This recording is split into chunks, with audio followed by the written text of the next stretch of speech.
mic. I'm very grateful to the Chamber for convening today's session on the future of air cargo. Wonderful to be here with so many friends and leaders in the industry. And Carol, a special thank you to you, not only in your role as at the Chamber, but also as a dedicated board member for Atlas Air for over 15 years. So thank you for this opportunity to put cargo on the map a little bit.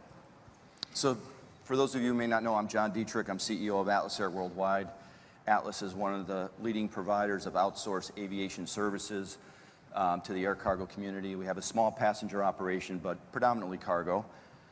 We operate a large fleet of 747s, 777s, 767s, and 737s for a great list of customers. One of them who's here with us today, DHL Express, Amazon, FedEx, and so forth. And as you saw from the video, we really do cover the world. So we're also particularly proud to be a large provider to the U.S. military, both on the passenger and cargo side, really the largest in both sectors. It's a thrill for me to be here today to represent cargo, and I'm really delighted to be joined by two industry experts, Mike Parra, who's the CEO of DHL Express, the Americas, and Steve Alterman, president of the Cargo Airline Association. And I please encourage all of you to read their bios, just tremendous background and experience. And I'll turn to our panelists in a moment, but just wanted to spend a couple seconds on the industry and how we work every day to connect the world. Some of us had the pleasure of hearing Fred Smith speak yesterday when he received the Welch Pogue Award, but he talked about how air cargo connects the world, and it couldn't be more true today than ever. The contributions of air cargo over the last few years have been extraordinary, leading up to the pandemic, and the men and women of air freight have truly done a terrific job of working around the clock to ensure freight and the essential needs of the globe were met, whether it's medical supplies, PPE, food, just the very basics, and the work they did literally saved lives.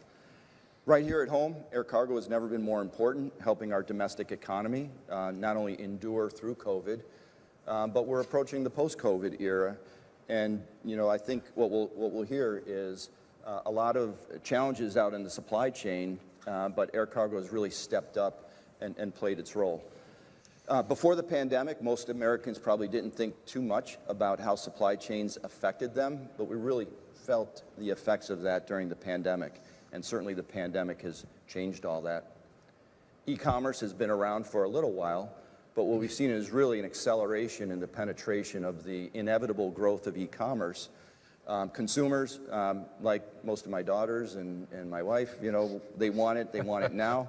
And real-time delivery is of interest. And it may not surprise you to hear that there was a statistic in the Wall Street Journal that said 67% of consumers shop differently now in the COVID and post-COVID era than they did before. So just a real shift in consumer preferences. And it's not only consumers who we've seen a change in behavior on. Industry around the world is adapting to the COVID and post-COVID environment. And at Atlas, we've observed, the congested supply chains have really forced our customers to take a view on how they manage their inventories, how they deal with the supply chain. And air freight has certainly stepped up and played an important role. And I think one of the key questions for our panelists, which I'll get to just in really short order here, is what is the new normal? We all know what the experience was like leading up to COVID. COVID has been an extraordinary experience in terms of the opportunity, demand that spiked, but what is the new normal and what are some of the lessons learned? So I'm really excited to have our panelists here. Like you, I'm eager to hear Mike and Steve's views on whether some of the market trends that emerged during the pandemic represent a tectonic shift in our industry. I'll also be interested in having their insights into what additional forces may impact our industry going forward. Yeah. So without further ado, if I could, Mike, turn it over to you in terms of the big picture and big picture trends. Air cargo, as I've said, demonstrated its importance during the global pandemic. Certainly over the past 3 years, as we enter the post-pandemic period. What are you seeing in terms of trends in the industry? Thank you, John, and good morning to everyone. First of all, a big thank you from John and I for all of those shoppers out there that were buying quite heavy during the pandemic. I can tell you, not only did it add more jobs in our organization, but it allowed us to grow in a very short period of time what was 5 years of e-commerce explosion. I would say, John, volume levels are still strong, but there's been a shift. B2C has returned to what is, I would say now, maybe the new norm. So it's returned to some pre-pandemic growth levels. But where we have seen the growth is on the B2B side, and it's more on the heavier weight per shipment side of B2B. And that's been through some of the supply chain issues that have happened either on the air or in the ocean. And having a fixed air network obviously helps you to do that. We've also seen a shift into high value shipments that are moving with our organization, whereas before it was less. Today it's much higher from that perspective. Now the challenge is making sure that we are keeping that new volume that's come across. And then the next big one that we have seen, and we had been talking about this, was China Plus One. So we've seen a shift in trade lanes. So we're seeing a major shift in production and new opportunities to add capacity to growing lanes, such as Vietnam, Malaysia, India, and equally as such, a lane that I'm excited about is in my very own patch of Latin America. We've seen growth in Brazil, Mexico, Chile, for example. So those are some of the trends that we've been seeing. So if I could expand on that last point for a moment, because we get asked that question all the time. I don't know if the U.S. was caught a little off guard in terms of supplies and inventories and so forth, but the concepts of onshoring and nearshoring, what I'm hearing you say is you're seeing more and more of that. Absolutely. Yeah. And there is also, what I called FORO, right? The fear of running out. There was, during the pandemic, there was a fear of running out, and people were ordering at high rates because things were taking a long time. And then there was this oversupply, which we heard recently of people over-ordering from that perspective. But yes, there is a shift in trade lanes. And I think that's going to be really important as we look to the future, addressing that fora. But at the end of the day, market forces usually look to the lowest cost for production, and where will that be?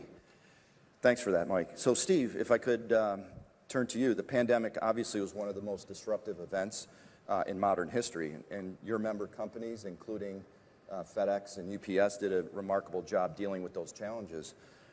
What are some of the underlying factors that allowed air cargo to meet the moment, and what are your thoughts on some of the lessons learned?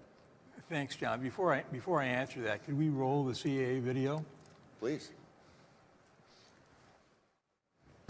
Air cargo is the center of the modern global economy, essential to just about every aspect of our daily lives. Each year, air cargo transports goods worth more than $6 trillion and accounts for approximately 35% of world trade by value. It's more than goods, though. The Cargo Airline Association focuses on job creation, sustainability, advancing logistics, and encouraging economic development, all while prioritizing safety. We collaborate, build, sell, and buy faster than any other time in history. All thanks to air cargo. Thank you. I thought it was important to see that because it helps answer the question. If you look at the program, and the description of this panel, it says, in recent years, air cargo has become increasingly important component in aviation. I would take a little issue in that. I would say that air cargo has always been an important part of the process. What's happened in the last few years is the pandemic raised the level of awareness by everybody in the field that what air cargo could do. And the simple answer, and I think John has already given this to a large extent, is when the pandemic hit, we were called on to do a lot of things, and we did them. We moved vaccines, we moved PPE. The reason we could do that seamlessly is that's what we do every day. We've done it. We've been moving medical supplies. We've been moving high-value goods. We do that every day, and everybody sort of took that for granted until we hit the pandemic. And the pandemic, it became obvious that we had lessons to learn. It wasn't that easy. We had increased volumes. We had cold chain issues with the temperature that the vaccine had to be stored in. We had to keep track of the vaccines. But it was simply an add-on to what we did every day. The challenge was really the scale of operations and the need to deal with the government on what needed to be done. I think that one of the things that became obvious right away for us in the pandemic, and that's the need to maintain our worldwide systems. We're not a domestic operation. We're a worldwide operation. We operate worldwide every day. We operate to every country. And two things. Number one, we learned pretty quickly that we need desperately to keep those lanes open. We need to make sure that we can continue our worldwide operations, and I'll get into that a little bit more later. The other thing we discovered was each country was dealing with the pandemic in a different way. And one of the challenges we had during the pandemic was trying to harmonize the international regulations so that we could continue operating worldwide. That was very difficult, especially in the Asian area, where everybody had different rules for the pandemic, different rules for the cruise, and we had to keep operating. So it was a constant day-to-day battle to make sure we could operate worldwide. But we did it, and we're continuing to do that. At the same time, and again, John mentioned this, so I'll just mention it briefly, the pandemic resulted in a complete change in buying habits. We are today, with respect to e-commerce, probably 5 years ahead of where we expected to be today in e-commerce. And obviously, John's wife and my wife have been talking to each other because, you need 5 pairs of shoes and send 5 of them back, and that's the way people are shopping these days. So that's another lesson learned, and we've had to accommodate that, but we've been able to do it. Great, thanks, Steve. And Mike, that ties in with one of my next questions. We all know, and DHL Express particularly, that cargo is all about connecting the globe. Trade is so critical. Yep. Talked a little bit about China, but there's other disruptions taking place. What's happening in Ukraine? Yep. What do you see as the biggest changes in air cargo to come out of this changing trade environment, including any risks you might see? Yep. So first of all, I would say trade equals jobs, and I mention it all the time when I'm here in D.C. and anywhere I get a chance to share my sentiment. Equally as such, if I take a look at the last 4 years for us, we've added 15,000 new jobs in the Americas alone as a result of the growth in trade and the investments that are required to keep up with that as well. So I'd like to take a moment, if we could just roll a video that we'd like to share with you in regards to that. At DHL, the future of logistics starts today. We're committed to a stronger U.S. economy by investing hundreds of millions in our network infrastructure.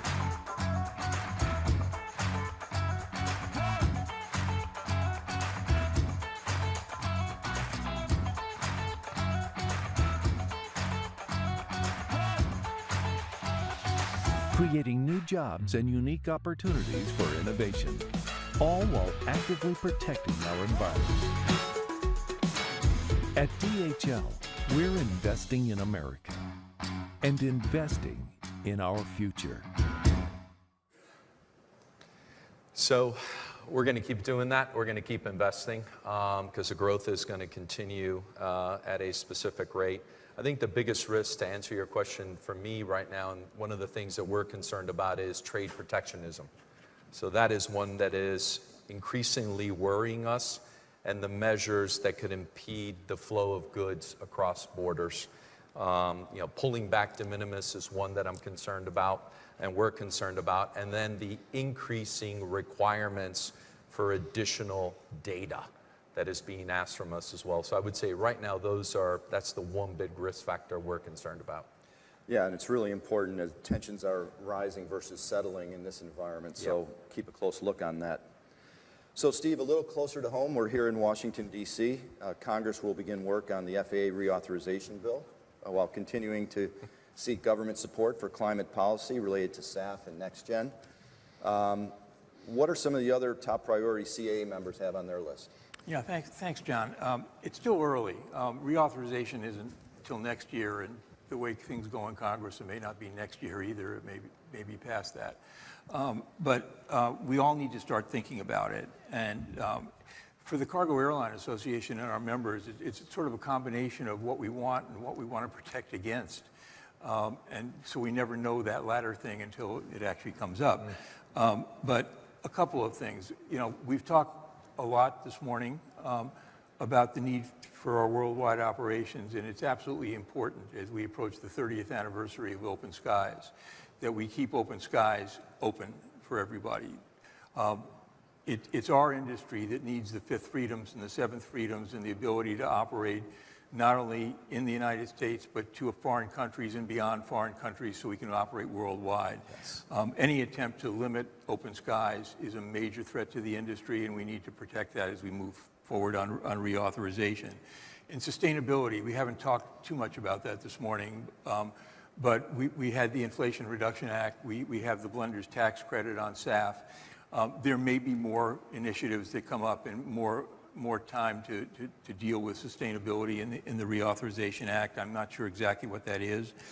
One thing that I think is important, and this is going to sound Washington wonky, but I'm going to do it anyway, and that's that it's absolutely certain, it's absolutely important that the federal government regulate the industry within the United States. We can't have 50 states having separate regulations. We just don't operate that way. We fly over borders. We fly into the 50 states. We go all over the place. A recent case coming out of the West Coast told California that it could regulate the work operations of its flight attendants. And that was a shock to us because it seemed to contradict the federal preemption statutes. The United States Supreme Court refused to take cert on that issue, so the reason for saying that is I really think that we have to strengthen the preemption provisions in the Act, and I think that one of the initiatives we'll probably take is to figure out how to strengthen those provisions to make sure we have a nationwide system. Great. Well, amen to all your comments, particularly on open skies. But touching on sustainability. Maybe we'll add open skies equals jobs as well. That's true. It's part of the absolutely part of our pitch. Yeah. And Mike, I know sustainability is always top of mind for DHL Express. You're certainly leaders in the industry. Maybe you can touch on some of the things that you see as some of the more promising advances, and what are some of the biggest hurdles to some of those advances? Yep. Thank you, John, and thank you for the comment. I would say sustainable aviation, is the most important part of our roadmap. It's the biggest part of our emissions. It's equal to 64% of our total greenhouse emissions. So, we've done a couple of things in that space. Number one is big investment and a pledge on our part on sustainable aviation fuel. So we've got a commitment of 30% SAF by 2030. And you know about the announcement we made on purchasing 800 million liters of SAF that we're going to invest in over the next 5 years. The next part of it was we said we got to do more in the air, and that is electric aviation. So we made the announcement with Aviation on the purchase of 12 fixed-wing aircraft. Actually, that aircraft is going to go up in the air this weekend. So we're quite excited about that. And then it's the decarbonization of our airport operations. So we're looking at hydrogen, electric pushback tugs, a big push on solar panels. I was just in Colombia yesterday, and I was in a facility where we just put up 90 panels, and the amount of positiveness that we've gained from that has been fantastic. So that's a big push from our perspective. I think the biggest challenge is the country's keeping up with us from an infrastructure need, on electrification of vehicles and the needs in the countries to be able to do that, as well as SAF. We're working on a coalition right now in Kentucky to try to bring SAF to Kentucky. That's where our hub is at, and that's where we need more sustainable aviation fuel. So that's one of our biggest challenges. Yeah, I love the term e-aviation. The future is here, right? That's right. So I know in addition to that, ATC modernization will play a huge role. Yes. In terms of helping the environment as well. Steve, you touched on the regulatory environment. Any quick overview thoughts? I'm mindful of time here on some of the regulatory issues we'll be encountering. Let me just mention them briefly, and I'll be around if anyone wants to talk about them. Number one, when the industry deals with the regulatory environment in Washington, whether it be the FAA or TSA, the big issue is telling them about what the industry is. We're different. We operate differently from the passenger airlines. We have to make sure the regulatory people understand that. I think the 500-pound gorilla in the room is still 5G. with more people coming online with 5G, we have to work with the FAA, the FCC, and we really need a permanent solution to that. We can't keep ad hocing that. Everyone's mentioned innovation. We need to make sure the FAA has the resources to deal with things like electric aircraft, with things like automation, and we have to make sure that happens. And in security, we have a new air cargo roadmap, and we're working with TSA jointly to make sure that roadmap leads us in the right direction. So closing question, Mike, as a steward of your business, obviously profitability, demand, anything else you want to comment on that may be keeping you up at night? I got to tell you, this hybrid working environment has been quite interesting, especially maybe for somebody who's been in the business for 36 years. Showing up in your building and not seeing people, for me, is a challenge. Maybe I'm the only one. But I feel one of the things that concerns me is that we're building a subculture to a culture of our organization. So that's something that I'm personally involved with and committed to. Great. Well, our time is up. Carol, I can't thank you enough for allowing Cargo to be a part of the program. I want to thank my panelists. Your depth and experience are greatly appreciated. And thank you for this opportunity. Thank you. Thank you.